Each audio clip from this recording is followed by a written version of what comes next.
আসসালামু আলাইকুম, স্বাগতম লিঙ্কিং ওয়ার্ডসের তৃতীয় পর্বে।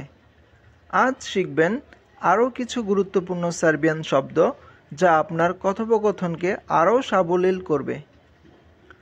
অসীম তোগা দিয়ে একটি নতুন পয়েন্ট বা অতিরিক্ত কিছু যোগ করা হয়। এটি ইংরেজি বিসাইডস বা এডিশনালি এর অনুরূপ। উদাহরণ: অসীম তোগা অন ইয়ে ভেওমা লিউবাজান, অর্থ এছাড়া তিনি খুবই ভদ্র। মেজুতিম দিয়ে বিপরীত বা ব্যতিক্রম বোঝানো হয়। এটি ইংরেজি হাউএভার এর মতো। উদাহরণ: রেকাও ইয়ে দাচে দোচি মেজুতিম নিয়ে দোসাও, অর্থ তিনি বলেছিলেন আসবেন, তবুও আসেননি। ইয়াকো দিয়ে একটি শর্ত সত্ত্বেও কিছু বোঝানো হয়। এটি ইংরেজি অলদো বা ইভেন দো এর অনুরূপ।